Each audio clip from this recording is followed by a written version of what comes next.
संसारिक विषयों में पढ़ कर मैंने अपने को अब विद्या सिंधु जर्चन से भव काल उस धोने आया हूँ।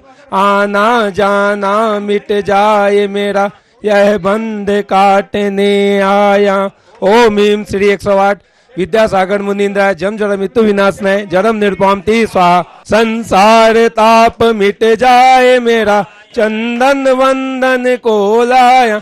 ओम ह्रीं श्री 108 विद्यासागर मुनीन्द्राय संसार ताप विनाशनाय चंदनम निर्पामति स्वाहा। जड़ को ना मैंने जड़ समझा नहीं अक्षय निधि को पहचाना। किरणों से यह हृदय कमल भी खिल जा।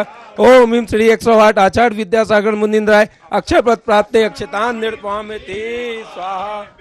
भोग की मदिरा पी मैं बना स्वयं से मत वाला। तृष्णा की भूख उतनी बढ़ती इच्छा ज्वाला। मैं काम बन न सके यह भाव हृदय में लाया। ओम ह्रीं श्री 108 आचार्य विद्यासागर मुनीन्द्राय काम उत्तम निपामति स्वाहा। इस क्षुधा रोग की व्रता कथा भव में वेद समर्पित करके मैं तृष्णा की भूख मिटाऊंगा। अब और अधिक ना भटक सकूं यह अंतर बोध। ओम ह्रीं श्री 108 आचार्य विद्यासागर मुनीन्द्राय क्षुधा रोग विनाशनाय नैवेद्यम निर्पामति स्वाहा। यह दीप समर्पित है मुनिवर मेरा तम दूर भगा देना। तुम ज्ञान दीप की बाती से मम अंतर दीप जला दे। ओम ह्रीं श्री 108 आचार्य विद्यासागर मुनीन्द्राय मोहंधकार विनाशनाय दीपम निर्पामति स्वाहा। ओम ह्रीं श्री 108 आचार्य विद्यासागर मुनीन्द्राय अष्टकर्म दहनाय धूपम निर्पामति स्वाहा। भोगों को इतना भोगा कि खुद को ही भोग बना डाला। साध्य और साधक का अंतर मैंने आज मिटा डाला। मैं चिदानंद में लीन रहूं पूजा का यह फल पाना है। पाना था जिसके द्वारा वह मिल बैठा मुझे ठिकाना। ओम ह्रीं श्री 108 आचार्य विद्यासागर मुनीन्द्राय मोक्ष फल प्राप्त फलम निर्पामति स्वाहा। मेरा पर से क्या नाता है कैसे अनर्घ पद पा जाऊं यह अरुण भावना बाता। ओम ह्रीं श्री 108 आचार्य विद्यासागर मुनीन्द्राय अनर्घ पद प्राप्त अर्घम निर्पामति स्वाहा। हर्षाए जगती के चणकन कर्नाटक के सद लगा ग्राम ने मुनिवर तुमने जन्म लिया। मल्लप्पा पूज्य पिता श्री को आचार्य ज्ञान सागर ने सन 68 में मुनि पद दे डाला। अजमेर नगर में उदित उदित मानो रवितम हरने वारा। परिवार तुम आपका सबका सब जिन पथ पर चलने वाला है वह ज्ञान गिरि कर्म काटने वाला है। तुम स्वयं तीर्थ से पावन हो तुम हो अपने में समय सा। वह मंद मधुर मुस्कान सदा चेहरे पर बिखरी रहती है। वाणी कल्याणी है अनुपम करुणा के झरने झरते हैं। तुम में कैसा सम्मोहन है या है कोई जादू टोना जो दर्श तुम के कर जाता है। शब्द नहीं गुण गाने को गाना भी मेरा अनजाना। स्वर ताल छंद मैं क्या जानू केवल भक्ति में रम जाना। हे तपो मूर्ति हे आराधक हे योगीश्वर हे महासंत है काम ना देख सके युग युग तक आगामी। ओम ह्रीं श्री 108 आचार्य विद्यासागर मुनीन्द्राय अनर्घ पद प्राप्त पूर्ण अर्घम निपामति स्वाहा। नमो सिद्धाणम नमो आयर्याणम नमो उवज्झायाणम नमो लोये सभ्यसाहूणम बोलो अमरकंटक के श्री आदिनाथ भगवान की। गुरु नाम गुरु आचार्य ज्ञान सागर जी महाराज की। मूक माटी रचयिता आचार्य परमेष्टि गुरुदेव की। पूज्य मुंशी चंद्र सागर जी व निरामय सागर जी महाराज की। अभी आप लोग एक पूजन पढ़ते हैं। क्या पढ़ते हैं आप लोग? हो अर्ध निशा का सन्नाटा, वन में बनचारी चरते हो, तब शांत निराकुल मानस तुम तत्वों का चिंतन करते हो। वन में बनचारी चरते हो। कुंड अमरकंटक से बिहार चल रहा है। डिंडौरी जिले के करंजिया क्षेत्र के थाड़ पथरा जो आपका वन गांव कहलाता है, जंगल कहलाता है, चारों तरफ हरियाली बिछी हुई है और से साल के, महुआ के, सागौन के बड़े बड़े वृक्ष यहाँ पूरे खड़े हुए हैं, पूरे पहाड़ है। ये आनंद तो उन तपस्वी मुनिराजों को आता है कि जिस समय रात का अंधकार हो, आधी रात हो, पूरी दुनिया निद्रा में मग्न रहती है और उस समय जंगली जानवर जंगल में निकलते अपने शिकार के लिए, क्योंकि जंगली पशुओं का स्वभाव ही रहता है। उस समय उस चट्टान पर विराजमान रह करके दिगंबर मुनिराज, तपस्वी मुनिराज तत्वों के चिंतन में लगे रहते हैं। यह संसार तो दुखमय है, संसार में सुख नहीं है, एकमात्र अपनी आत्मा में ही सुख है। अपने आत्मचिंतन में पंच परमेष्टि के चिंतन में लगे रहते हैं और विचार करते रहते हैं कि हे प्रभु, संसार के सभी जीवों को मोक्ष का मार्ग मिले, शांति का उपाय मिले, संसार के सभी जीव सुखी रहें। ऐसे तत्वों का चिंतन, स्वयं भी सुखी होना चाहते हैं और पूरे संसार को भी सुखी करने की भावना रखते हैं। ऐसे तपस्वी मुनिराज होते हैं। उपल खाज खुजावत हैं।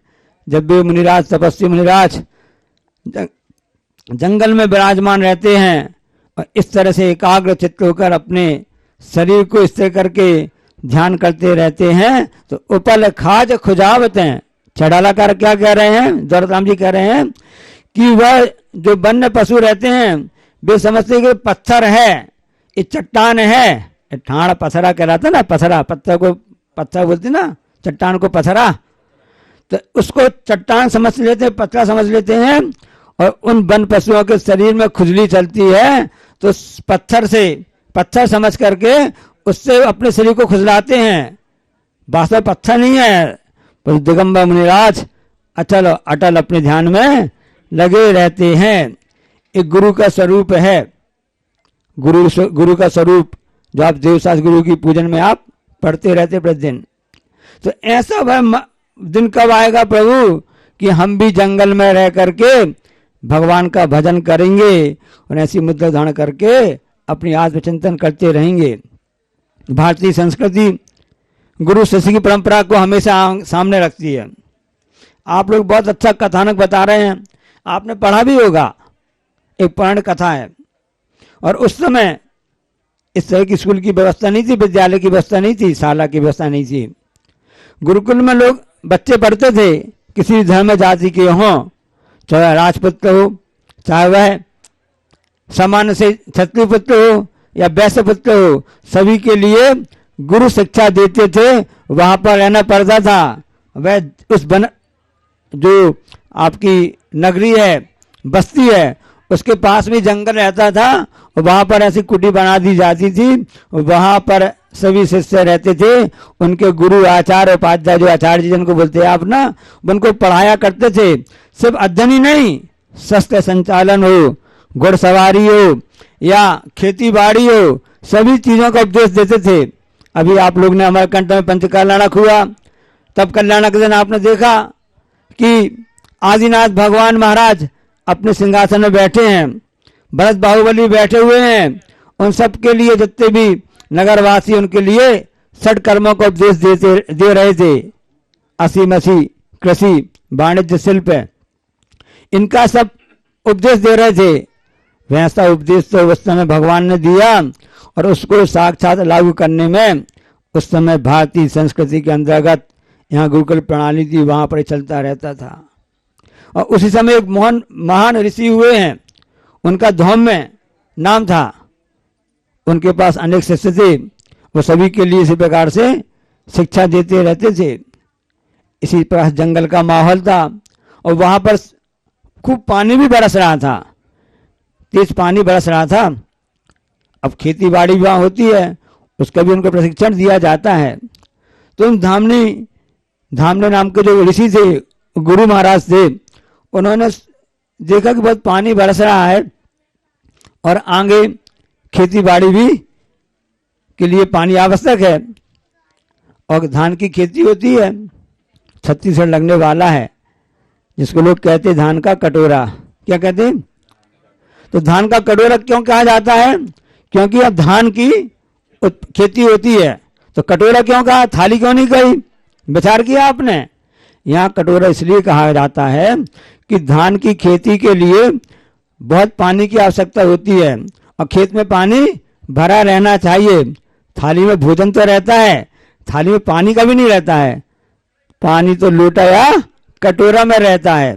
तो खेत के चारों तरफ ऐसी ऊंची मेड़ बना दी जाती है ताकि वह कटोरा का आकार ले ले, इसलिए छत्तीसगढ़ को धान का कटोरा कहा जाता है।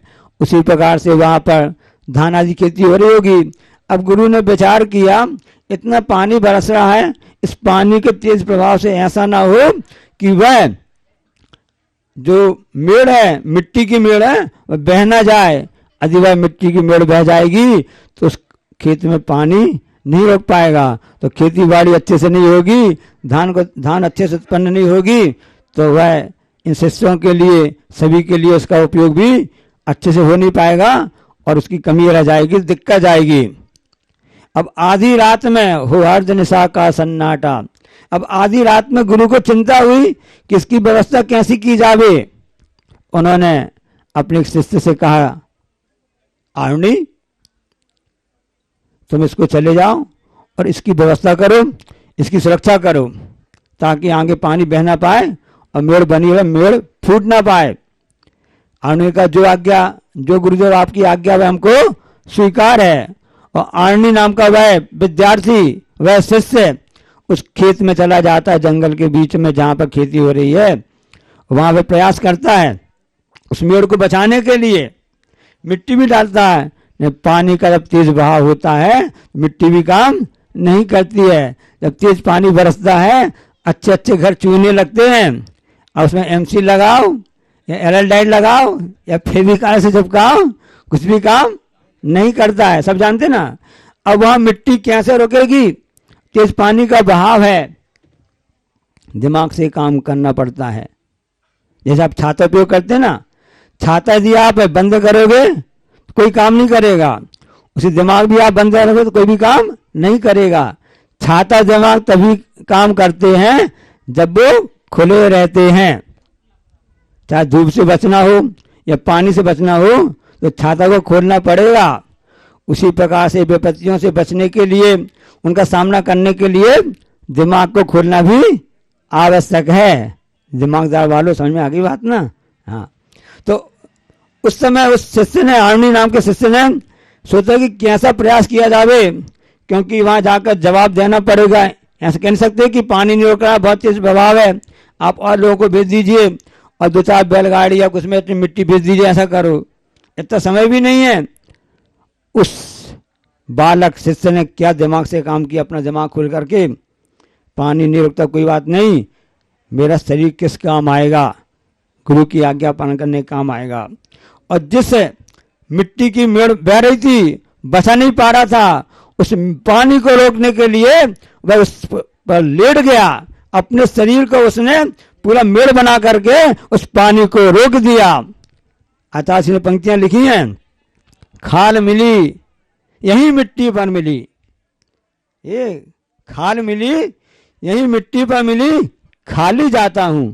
हाई को आप पढ़ना आचार्य के विद्यासागर डाट गुरु जो वेबसाइट है ना, उसमें सब हाई को उसमें हैं और पूरे परिचय आचार्य का उससे भी रचना उसमें है। तो खाल मिली यही मिट्टी में मिली, खाली जाता हूँ। ये खाल कहाँ मिली? यहीं पर तो मिली हम सबको। ये आत्मा तो अपनी खाल बदलती रहती है, चूल्हा बदलता रहता है। मिट्टी की पुतरिया कहते हैं ना आप लोग भजन में, यही माटी का पुतला माटी में मिल जाएगा। उस अरुणी विद्यार्थी ने सोचा हमको गुरु की आज्ञा पालन करनी है तो इस मिट्टी का उपयोग करना पड़ेगा। इस मिट्टी यानी खाल के मिट्टी जो शरीर है इसी से ही बच सकता, कोई भी नहीं बच सकता है। और सबको मालूम है कि वह अरुणी नामक वह विद्यार्थी गुरु की बात को मानने के लिए, पालन करने के लिए उस मिट्टी पर, उस मेड़ पर लेट गया और पानी वहां पर रुक गया। आधी रात हो गई, चिंता हुई गुरु को कि अभी शिष्यों को भेजा था, कहाँ गया। हमें चिंता नहीं उनकी।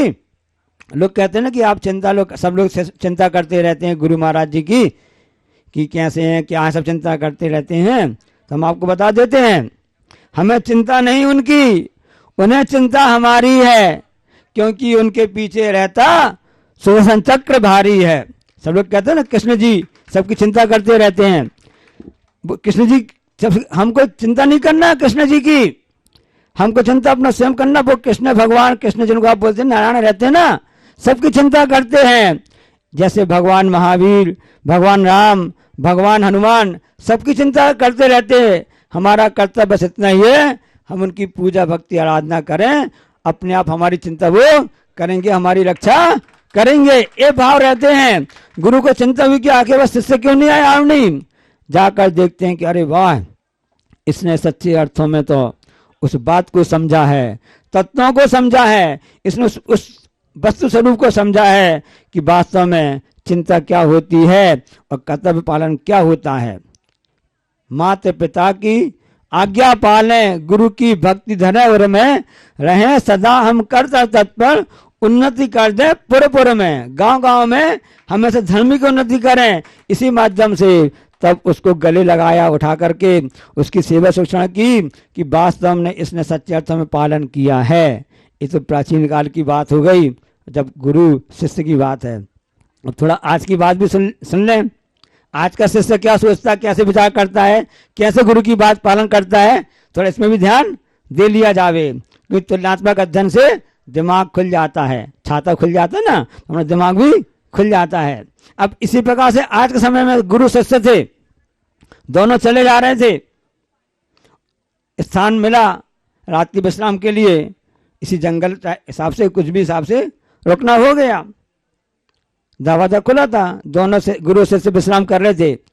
गुरु ने पूछा, गुरु ने कहा शिष्य से, बेटा देख के आओ बाहर पानी बरस रहा कि नहीं बरस रहा है।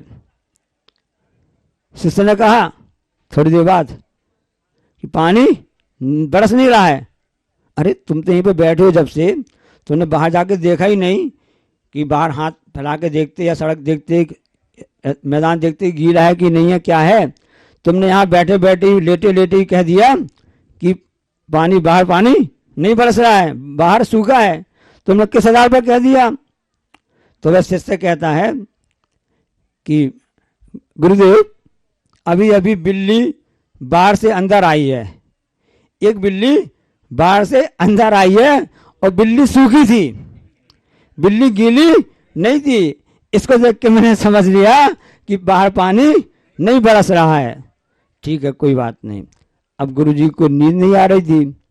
अब नींद, तो गुरुजी ने कहा, आज के समय की बात बता रहे हैं, आज के शिष्य की बात, वर्तमान काल की, इंडिया वाली, एकदम पुरानी बात हमने भारत की बताई थी, अब इंडिया की बात बता रहे हैं। तो शिष्य ने, फिर गुरु ने कहा कि मुझको नींद नहीं आ रही है, ये जो दीपक जल रहा है ना, जो प्रकाश दे रहा है, इस कारण से उजाला आ रहा है, तो उसको मुझको नींद नहीं आ रही है। शिष्य ने क्या जवाब दिया, हे गुरुदेव आप, इतने से काम है, मैं कर सकता हूं, आप अपनी आंख बंद कर लीजिए, आपकी आंख सामने अंधेरा हो जाएगा, आपको नींद आ जाएगी। ठीक है, ऐसे शिष्य मिलते हैं। और से कोई बात नहीं, तब भी उन्होंने आंख बंद कर ली, तब भी उनके लिए नींद नहीं आ रही थी, क्योंकि दरवाजा खुला हुआ था, दरवाजा खुला हुआ था, तो वहां से हवा भी इस ढंग से आ रही थी, धूल वगैरह आवाज भी सब आ रही थी, उस हिसाब से नींद नहीं आ रही थी। फिर गुरु ने कहा शिष्य से, शिष्य एक काम करो, दरवाजा तुम उठ करके बंद कर दो। क्या बोला, दरवाजा आप मतलब शिष्य से बोला, गुरुजी बोले कि आप दरवाजा इसको बंद कर दीजिए। शिष्य ने क्या जवाब दिया? इंडिया का शिष्य था, भारत का नहीं। शिष्य ने जवाब दिया, गुरुदेव आपने 2 काम बताए थे, हमने 2 काम आपके कर दिए, अब तीसरा काम आप कर लीजिए। बंधुओं, वास्तव में यही स्थिति आज की होती जा रही है। जो गुरु शिष्य की परंपरा हम भूल चुके हैं।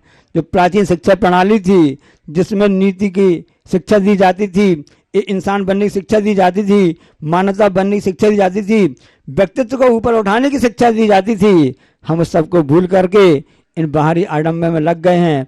विदेशी सभ्यता को, विदेशी शिक्षा को सब कुछ मान लिया है और इस तरह हमारा पतन होता जा रहा है। हम भारत को बचाना चाहते हैं तो हमको उसी तरह से प्राचीन शिक्षा प्रणाली को लागू करना पड़ेगा और उसको लागू करके हम अपने आत्मा की उन्नति कर सकते हैं। सच्चे अर्थों में यही हमारे लिए सम्यक उपदेश प्रभु भगवान ने, गुरु महाराज ने हमारे सबके लिए दिया है। सबका कल्याण हो, सबको दिशा मिले। और इसी तरह से जंगल में जैसे आपको अच्छा लग रहा है, पिछले बार आचार्य सिंह जब यहाँ पे ब्याह करते आ रहे थे तब आचार्य सिंह ने कहा था कि हम मोबाइल काम नहीं कर रहा, यहाँ पर मोबाइल कुछ काम नहीं कर रहा है, मोबाइल की बेला हो गई है। अब ना यहाँ पर जियो काम कर रहा है, ना आपके लिए BSNL, ना आपके लिए एयरटेल, और ना ही कोई आइडिया काम कर रहा है।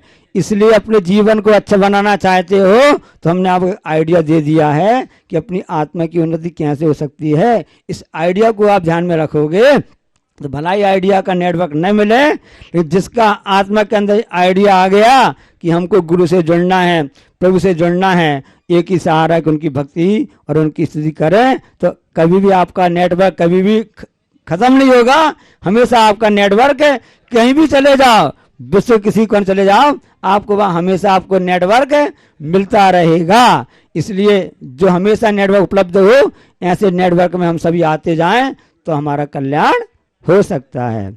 बोलो अहिंसा परमो धर्म की, जा वाणी के ज्ञानते सूझे लोकालोक, सो वाणी मस्तक दुनु सदा दी। हे जनवाणी भारती तू जपो जिन रैन, जो तेरो शरणा गई सो पावे सो।